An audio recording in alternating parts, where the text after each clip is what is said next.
جیسا کہ تاریخ میں بھی لکھا، قرآن مجید نے بھی اس کا تذکرہ کیا ہے کہ مسلمانوں کی ایک طرح کی ہار ہو گئی، شکست ہو گئی۔ شکست کی وجہ کیا تھی؟ شکست کی وجہ یہ تھی کہ رسول اللہ کی بات نہیں مانی۔ یعنی جب پیغمبر ابھی کل جو آیت پڑھی کہ ہم کہ وَإِذْ غَدَوْتَ مِنْ أَهْلِكَ، اے میرے پیغمبر جب آپ اپنے اہل و عیال بچوں کے سے نکل کر کے باہر نکلے اور میدان مقاعد للناس، اور آپ نے معین کر دیا کہاں پہ جنگ ہونا ہے، کیسے ہونا ہے۔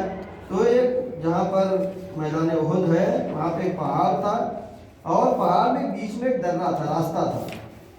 پیغمبر نے اس موقعیت کو دیکھا اور کہا کہ یہ وہ جگہ ہے جہاں سے دشمن حملہ پیچھے سے کر سکتا ہے۔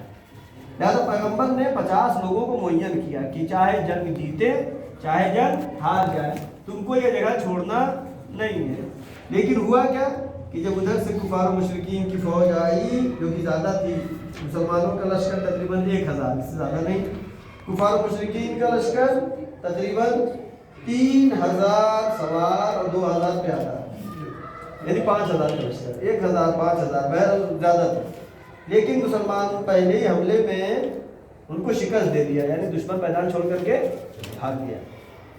جب ادھر دیکھا کہ اب میدان چھوڑ کے دشمن بھاگ چکا ہے تو ادھر ابو سفیان جو کہ سربراہی کر رہا تھا لشکر کی، اس نے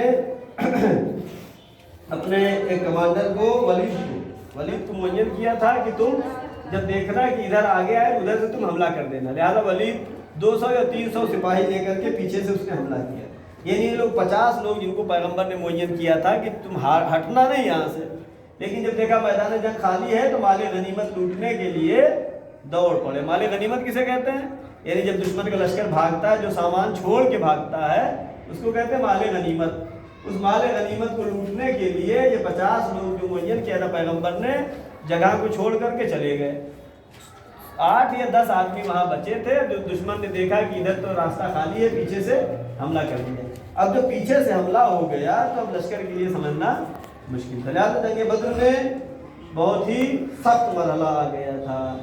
مسلمان اصحاب رسول میدان چھوڑ کر کے پہاڑوں پر بھاگتے رہے، سنتے رہتے آپ قصیدے میں لوگ ہیں، پہاڑوں پر بھاگ گئے اور بڑا فخر کیا کہ میں تو بھاگ رہا تھا جیسے پہاڑی بکری بھاگتی ہے اللہ، اور رسول اللہ کو چھوڑ کر کے۔ اور اس جنگ میں مولا کائنات کو 60 زخم لگے ہیں، 60 زخم لگے۔ اور اسی جنگ میں ذوالفقار نازل ہوئی۔ جب مولا علی کی تلوار ٹوٹ گئی، اتنے بڑے لشکر سے لڑنا، سب فوج بھاگ چکی ہے، اور تلوار جب ٹوٹ گئی تو جبریل قصیدہ پڑھتے ہوئے آئے، لا فتح الا علی لا سیف الا ذوالفقار، کوئی جواب نہیں علی کے علاوہ، کوئی تلوار نہیں ذوالفقار کے علاوہ۔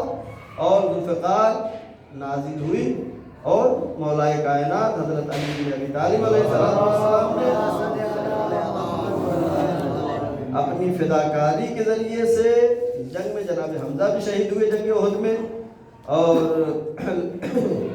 کچھ عورتوں نے بھی پیغمبر کا دفاع کیا ہے۔ اور مولا کائنات نے اس جنگ میں لشکر کو دور کرتے تھے، پھر پیغمبر کے پاس آ جاتے تھے، زخم اٹھائے اور رسول۔ اور یہ وہ موقع تھا جہاں پر دشمن تو یہ سمجھ رہا تھا کہ اب ہم ان کو ختم کر دیں گے، اسلام ختم ہو جائے گا، رسول ختم ہو جائیں گے، سب کچھ ختم ہو جائے گا۔ اسی کے بارے میں آگے آیت ہم پڑھیں۔ اعوذ باللہ من الشیطان الرجیم، بسم اللہ الرحمن الرحیم۔ اذ ہمت طائفتان منکم ان تفشلا واللہ ولیہما وعلی اللہ فلیتوکل المؤمنون۔ اذ ہمت طائفتان، اے میرے رسول اس وقت کو یاد کیجئے، ہمت طائفتان منکم ان تفشلا، تم میں سے 2 گروہ ایسے تھے جو سست پڑ گئے تھے، یعنی آپ کا ساتھ چھوڑ دیے تھے۔ تو تمام صحابہ آتے ہیں، کہاں سے کہہ سکتے ہیں، آیت کہہ رہی ہے 2 گروہ ایسے تھے جو پیغمبر آپ کا انہوں نے ساتھ چھوڑ دیا تھا۔ واللہ ولیہما، لیکن اللہ ان کا بھی مددگار ہے۔ وعلی اللہ فلیتوکل المؤمنون، اللہ کے اوپر مومنین ہمیشہ بھروسہ کرتے ہیں، مومنین کو ہمیشہ بھروسہ کرنا چاہیے۔ یہ آیت اشارہ ہے لیکن جیسا کہ تفاسیر میں ہے کہ اوس و خزرج 2 قبیلے مدینے کے مشہور تھے، جب یہ لشکر چلا میدان احد کی طرف پیغمبر کا تو اس میں کچھ آدمی نئے چہرے دکھائی دیے. تو پیغمبر نے کہا یہ کون لوگ ہیں؟ 250-300 لوگ تھے. تو کسی نے بتایا کہ فلاں جو ہے قبیلے کا ان سے قرارداد ہے، معاہدہ ہے، یہ یہودی لوگ ہیں. تو پیغمبر نے کہا کہ نہیں، ان کو میدان جنگ میں ہم اپنے ساتھ نہیں لے جائیں گے، ان پہ بھروسہ نہیں کر سکتے. ہمیشہ دھوکہ دیا یہودیوں نے. پیغمبر بہرحال رسول تھے اور میدان شناس تھے، لہٰذا پیغمبر نے کہا کہ ان کو نہیں لے جائیں. ان کو واپس کر دیا. جب ان کو واپس کر دیا تو ایک جو اس سے معاہدہ کیے ہوئے تھے یہودیوں سے، وہ پیغمبر سے جدا ہو گیا. کہا ہم میدان میں جنگ لڑنے نہیں جائیں گے. ایک تو گروہ یہ ہو گیا. ایک گروہ کون تھا؟ وہ اس میں اختلاف ہو گیا. کچھ یہ کہہ رہے تھے کہ شہر کے اندر رہ کے ہم لڑیں گے، اتنا بڑا قافلہ لشکر آ رہا، کیسے لڑیں گے؟ اپنے مدینے میں رہیں گے اور جو ہمارے گلیوں میں آئیں گے تو اوپر سے حملہ کریں گے، عورتیں بھی حملہ کریں گی، بچے بھی حملہ کریں گے، ایسے لڑیں گے. لہٰذا پیغمبر نے رائے مشورہ کیا. اکثریت اور جوانوں نے کہا کہ یا رسول اللہ، یہ گھر میں رہ کر کے ہم لڑنے والے نہیں ہیں، کبھی لڑے بھی نہیں ہیں، میدان میں جا کے لڑیں. لہٰذا پیغمبر نے یہ پیشنہاد قبول کیا کہ میدان میں جا کے جنگ ہوگی، لہٰذا گھر پہ نہیں ہوگی، یہاں پہ مدینے کے اندر، شہر کے اندر نہیں ہوگی. جب پیغمبر نے فیصلہ کیا تو اس میں بھی کچھ گروہ مخالف ہوئے. یعنی رسول اللہ اپنے مزاج کے خلاف اگر ہوا تو رسول اللہ کی مخالفت کر لی. لہٰذا یہ آیت میں ہمیشہ پڑھتا رہتا ہوں، بہت دن بعد آج آیت پڑھ رہا ہوں پھر سے. کیا ہے؟ بسم اللہ الرحمن الرحیم. قالت الاعراب آمنا قل لم تؤمنوا ولکن قولوا اسلمنا. اے میرے رسول، یہ عرب آپ کے پاس آ کے کہتے ہیں کہ ایمان لائے ہیں، ان سے کہہ دیجئے تم ایمان نہیں لائے ہو، بل قولوا اسلمنا، بلکہ کہو اسلام لائے ہو. ولما يدخل الايمان في قلوبكم، ابھی تمہارے دل میں ایمان نہیں آیا ہے. قرآن کہہ رہا ہے، اس کو کہاں سے جھٹلا سکتے ہیں؟ کہاں سے؟ یعنی تمام صحابہ عادل سب اچھے ہیں. سب اچھے ایسے ہو سکتے ہیں جب قرآن کہہ رہا ہے اذ همت طائفتان منکم. دو گروہ ایسے تھے جنہوں نے انتفشل سست پڑ گئے، البتہ وہ دوبارہ آ گئے. واللہ ولیہما، اللہ ان کا مددگار ہے. اللہ نے ان کو بہرحال حمایت، ان کی ہدایت کیا اور واپس آ گئے. وعلی اللہ فلیتوکل المؤمنون. اور وقت زیادہ ہو گیا، اس آیت بھی نہیں پڑھ پایا. آیت نمبر 123، ایک آیت اور پڑھ لیں. وَلَقَدْ نَصَرَكُمُ اللَّهُ بِبَدْرٍ وَأَنْتُمْ أَذِلَّةٌ فَاتَّقُوا اللَّهَ لَعَلَّكُمْ تَشْكُرُونَ. وَلَقَدْ نَصَرَكُمُ اللَّهُ بِبَدْرٍ، بے شک اللہ نے بدر میں، جنگ بدر میں تمہاری مدد کی ہے. وَأَنْتُمْ أَذِلَّةٌ، تم بہت کمزور تھے، اتنے بڑے لشکر سامنے تمہارا چھوٹا لشکر تھا.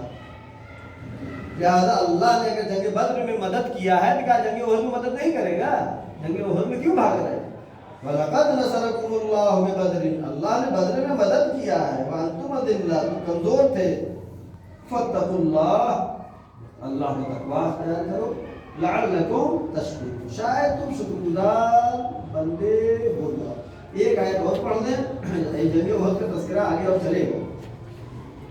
إِذْ تَقُولُ لِلْمُؤْمِنِينَ أَنْ يَكْفِيَكُمْ أَنْ يُمَدَّكُمْ رَبُّكُمْ ب3,000 مِنَ الْمَلَائِكَةِ مُنْزَلِينَ. اللہ نے مدد کیا.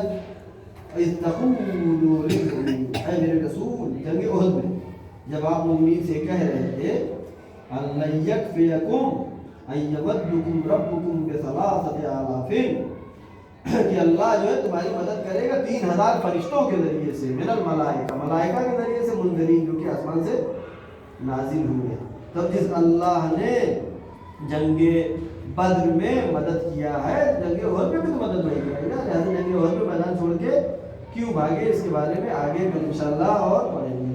ایک مرتبہ سورہ حمد اور 3 مرتبہ سورہ توحید کی تلاوت فرما کے تمام ضروری مومنین مومنات کو اس میں ثواب ملے.